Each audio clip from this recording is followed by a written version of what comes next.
Ya ha llegado el momento de poner, digamos, en serios apuros a los nuevos MacBook con M1. Ya visteis la semana pasada que os hicimos una comparativa con el MacBook Pro de Carlos del año 2017, en el que, oye, pues la verdad que el MacBook Air se merendó con patatas a su portátil.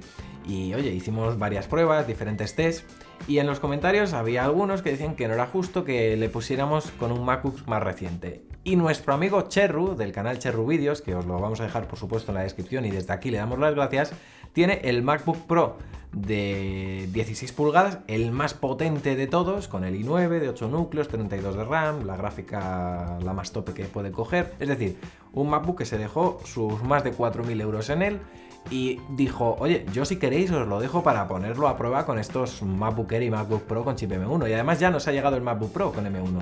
Entonces, en este vídeo vamos a hacer una triple comparativa para ver el rendimiento y, bueno, cuánta distancia hay entre un MacBook que hasta hace nada era el más top de lo top y sigue siéndolo, contra estos M1. Así que venga, vamos a ello. Lo que hemos hecho ha sido, pues como el otro día, diferentes pruebas. Por ejemplo, una primera prueba de encendido, en la que, bueno, pues simplemente teníamos los tres ordenadores apagados, el MacBook Pro de Cherru en la parte izquierda, en el centro el MacBook Pro con el chip M1 y en la parte derecha el MacBook Air. Antes de empezar la prueba, decir que el MacBook Pro con M1 tiene 16 de memoria, ¿vale? 16 GB de memoria. El MacBook Air sigue siendo las mismas especificaciones del último vídeo, 8 GB de memoria. Las especificaciones del M1 y ahí son iguales. Entonces, prueba de encendido. Todos los Mac apagados y presionamos el botón de encendido a la vez y el MacBook Air con M1 se encendió en 17,10 segundos, voy a redondear, 17 segundos, el MacBook Pro en 18 segundos y el MacBook Pro de Cherru, el MacBook Pro de 16 pulgadas, en 29 segundos. O sea, la verdad, la comparación deja claro que en este caso los MacBook de esta generación se encienden bastante más rápido que un MacBook Pro con Intel. Luego dijimos, vale, hemos hecho la prueba de encendido, vamos ya a empezar a meterle un poquito de caña. Primero empezamos con aplicaciones adaptadas, o en este caso, digamos, en terreno conocido para los Mac, como es la aplicación Final Cut Pro. Hicimos una prueba, añadimos a la línea de tiempo un archivo en 4K al que le aplicamos un efecto en blanco y negro, de los propios que la propia Final Cut te incluye, es decir, de estos que vienen nativos, no es un complemento de terceras. Entonces, lo que hicimos fue ver cuánto tiempo tardaba en procesar dicho efecto en todo el clip, y la duración fue la siguiente. El MacBook Air con M1 tardó 1 minuto 47 segundos, el MacBook Pro con M1 tardó 1 minuto 44 segundos, muy pegados, y el MacBook Pro con Intel 4 minutos 21 segundos. Es alucinante, lo estaréis viendo, lo habréis visto. O sea, la diferencia se nota. Y ahora vamos a hacer el contraste, la renderización, y voy a hacer un apunte. En renderizar dicho clip con dicho efecto, el MacBook Air con M1 tardó 4 minutos 11 segundos, el MacBook Pro 4 minutos 12 segundos y el MacBook Pro de Cherru, el MacBook Pro de 16 pulgadas, tardó 2 minutos 43 segundos. Es decir, aquí sí que es verdad que el MacBook Pro aprovechó toda su potencia interna para que el renderizado tardara pues casi la mitad que los otros Mac. Pero yo mientras estábamos haciendo la prueba le preguntaba tanto a Cherru como a Carlos, que son dos profesionales de la edición de vídeo, y dije, para vosotros como profesionales de la edición, ¿qué es más importante? ¿El renderizado o el hecho de que durante el flujo de edición podáis hacer una edición fluida porque los efectos se apliquen rápidamente? Y me dijeron que ellos preferían esto, porque además me dijeron literalmente, yo cuando pongo a exportar un vídeo me voy a la cocina o me voy al salón y me voy haciendo otras cosas y a mí me da igual lo que tarde en exportar, si tarda más o tarde menos, pero el hecho de que aplique un efecto en, digamos, en tiempo real o en corto espacio de tiempo mientras estoy editando, para mí es vital. Así que desde luego, si tuviéramos que quedarnos con algo, es que vas a editar mucho más fluidamente ahora mismo en un procesador M1, aunque vas a exportar antes en un MacBook Pro como el que tienes ahora mismo en Apple con el i9 de 8 núcleos. Bueno, vamos ahora a otra aplicación. Ahora nos vamos ya a terreno, entre comillas, desconocido para los Mac con el Apple Silicon, porque ya sabéis que las aplicaciones de Adobe no están adaptadas al M1. En cambio, en este caso, el chip de Intel sí que las mueve sin ningún problema, de forma nativa, por decirlo así. Nos vamos a la aplicación Premiere e hicimos el mismo ejercicio que la última vez, el que hicimos con el Mac de Carlos, que es la estabilización de un clip también en 4K, una estabilización digital y ver cuánto tiempo tardaba en procesar dicho efecto de estabilizar. Y los resultados son los siguientes. El MacBook Air con M1 tardó 5 minutos 42 segundos. El MacBook Pro 5 minutos 5 segundos. Casi 40 segundos de diferencia. Y el MacBook Pro con Intel 4 minutos 35 segundos. Es decir, 30 segundos de diferencia más rápido el MacBook Pro de Cherry respecto al MacBook Pro con 16 de memoria, el M1, y 40 segundos, 35 segundos entre el Air y el Pro. Vale, ahí está la escala. ¿Y cuánto se tarda en exportar dicho clip en Premiere? Pues tardaron lo siguiente. El MacBook Air con M1 8 minutos 17 segundos, el MacBook Pro de Apple Silicon 7 minutos 31 segundos y el MacBook Pro de Cherry 4 minutos 49 segundos. Aquí sí que es verdad que, por ejemplo, el MacBook Pro de Cherry se merendó a los dos Mac con el Apple Silicon.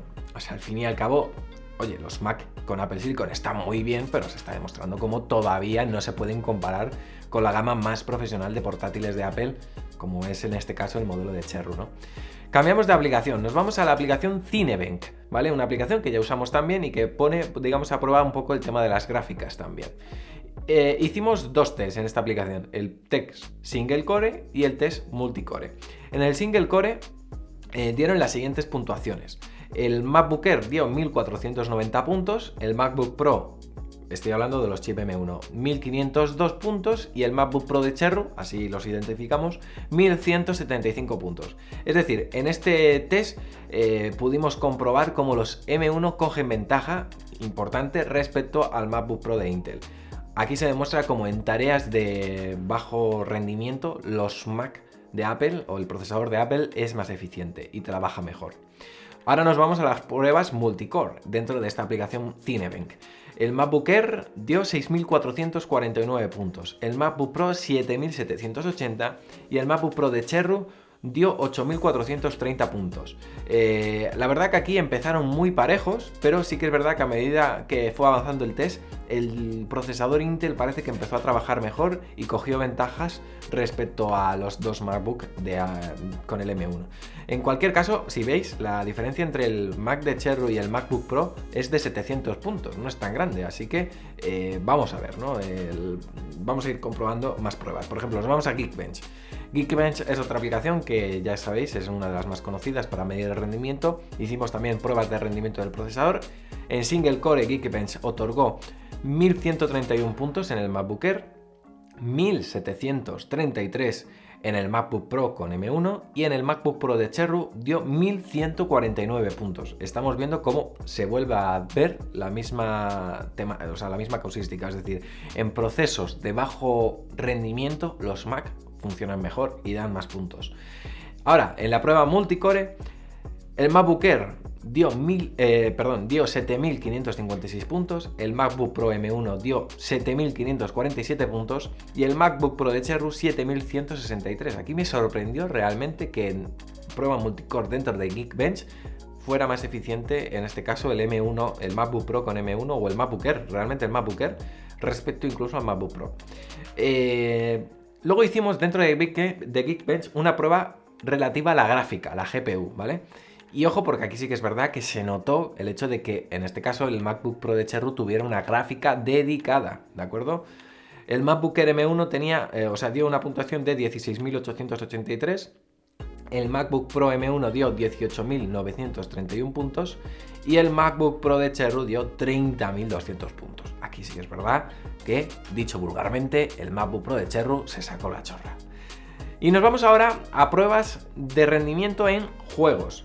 Como ya sabéis, ya lo fui diciendo, no todos los juegos ahora mismo son compatibles y para no hacer el vídeo muy largo buscamos una aplicación que permitiera medir la tasa de rendimiento, la tasa de frames que es capaz de mover estos ordenadores en juegos 3D en diferentes configuraciones gráficas. Para eso usamos la aplicación GFX Metal, ¿vale? Y pasamos el test. Y dio los siguientes resultados. En la prueba de ruinas aztecas en altos gráficos, en el MacBook Air M1 el juego se movía a 48 cuadros por segundo. En el MacBook Pro M1, esta misma prueba se movía a 54,3 cuadros por segundo. Y el MacBook Pro de Cherru movía esta prueba a 48 cuadros por segundo. Es decir, en este caso, tanto el MacBook Pro de Cherru como el MacBook Air se movían al mismo número de cuadros por segundo y destacaba un poquito el MacBook Pro que llegaba hasta los 54. Ahora, si poníamos esta misma prueba, la de las ruinas aztecas, en la resolución 1440p, con la pantalla en modo off-screen, ¿vale? El MacBook Pro de Cherru en este caso era capaz de moverla a 94 cuadros por segundo. El MacBook Pro con M1, 77 cuadros. Y el MacBook Air con M1, 66 cuadros. Es decir, aquí sí que es verdad que el Mac de Cherru sacó ventaja. Y digamos que esta prueba, digamos en el modo normal de ruinas aztecas, Normal Tire, dio 59 puntos en el MacBook Air con M1, dio 60 puntos o 60 cuadros en el MacBook Pro con M1 y dio 58 cuadros en el MacBook Pro de Cherru. Como digo, unas pruebas en las que se puede ver cómo los tres modelos rinden a un nivel muy similar. En una de ellas, en una de las configuraciones, sí que el Mac de Cherru sacó potencia de su gráfica y podemos sacar la conclusión de que efectivamente tener una gráfica dedicada te aporta ventaja, pero no obstante, los MacBook con M1 están a un muy buen nivel y podrías jugar a muchos juegos, no a lo mejor en una calidad súper alta, dependiendo del juego, pero podrías jugar de una forma fluida. Así que un buen salto. Y vamos a hacer una última prueba, que es la prueba de la velocidad de los SSD. Ya sabéis que en este caso Apple vendió que los M1 habían mejorado y habían dado un salto el doble de rápido en velocidad de disco SSD respecto a la versión previa, que fueron los modelos que sacaron a principios de este mismo año 2020. El MacBook Pro de Cherru lleva una configuración de SSD que es de gama profesional. Es decir, yo ya sabía antes de hacer la prueba, es más, yo ya se lo dije a ellos, a Carlos y a Cherru mientras la estábamos haciendo, que el MacBook Pro iba a ganar. Y efectivamente se confirmó, porque el MacBook Pro lleva una configuración de SSD que es, digamos, de una gama o una configuración superior, ¿vale? Pero bueno, os digo, el MacBook Air M1 dio una velocidad de escritura de 2300 megas por segundo, el MacBook Pro M1 dio 2472 megas por segundo, es decir, dentro de los M1 el MacBook Pro tuvo una velocidad de escritura mayor, y luego el Mac de Cherru dio 2800 megas por segundo de escritura, ¿vale? Casi 3 gigas. Aquí se ve la diferencia. No es tan grande, pero se ve la diferencia de que evidentemente el Mac de Cherru va por delante. Y luego el MacBook Air M1, 2700 megas por segundo en velocidad de lectura, 2811 en velocidad de lectura el MacBook Pro M1, y ojo porque esta sí que me sorprende, en velocidad de lectura el MacBook Pro de Cherru dio 2716 megas por segundo, es decir, está por detrás del MacBook Pro con M1. Y respecto al tema de las baterías, los MacBook con M1 barrieron al MacBook Pro de Cherru. Al principio de la prueba estaban los tres ordenadores al 100% y como estáis viendo, la diferencia al final de la misma fue asombrosa. Los MacBook Air y MacBook Pro con M1 estaban, digamos, sobrados y holgados, apenas gastaron un 40% después de pruebas muy exigentes, estuvimos bastante rato, y el MacBook Pro de Cherru ya estaba pidiendo la hora, la verdad, es más, ya estábamos casi con el cargador cerca porque pensábamos que a lo mejor nos iba a tocar conectarlo a los últimos momentos de la misma. Así que la verdad que en ese aspecto unas cosas van compensando otras. Yo sin lugar a dudas ahora mismo estoy encantadísimo y me quedo con estos Macs, son una pasada. En conclusión, los MacBook Pro y MacBook Air con M1 en algunas pruebas plantan cara a todo un MacBook Pro que vale 2,5 veces más que estos que acaba de presentar Apple. Yo ya lo dije y la conclusión que he sacado después de todas estas pruebas es que Apple ha subido el listón de la gama baja de portátiles. La gama baja la marcaban el MacBook Air de Intel, el MacBook Pro de 13 pulgadas de Intel con 2 puertos USB-C. Ahora Apple ha subido el listón. Es decir, ahora la parte más baja ha subido de nivel. Y no me quiero ni imaginar cuando Apple le presente los equivalentes al MacBook Pro que acabamos de usar, el MacBook Pro de Cherru, con sus procesadores M1. O sea, eso va a ser una pasada. Y desde luego tengo muchas ganas. O sea, yo creo que ahora los eventos de Mac van a cobrar mucho interés en los 2 próximos años, porque los saltos que podamos ir viendo son dignos de analizar. Y aquí los veréis. Así que nada, desde aquí repito mi agradecimiento a Cherru. Os podéis suscribir a su canal y os podéis suscribir a la Manzana Mordida VIP para ver sus cursos que está haciendo con nosotros de Final Cut Pro y van a venir más. Y nosotros pues nos despedimos hasta un próximo vídeo. Si os ha gustado me podéis dejar el me gusta y nos vemos aquí en la Manzana Mordida porque ya sabéis que yo soy Fernando y prometo hacerlo.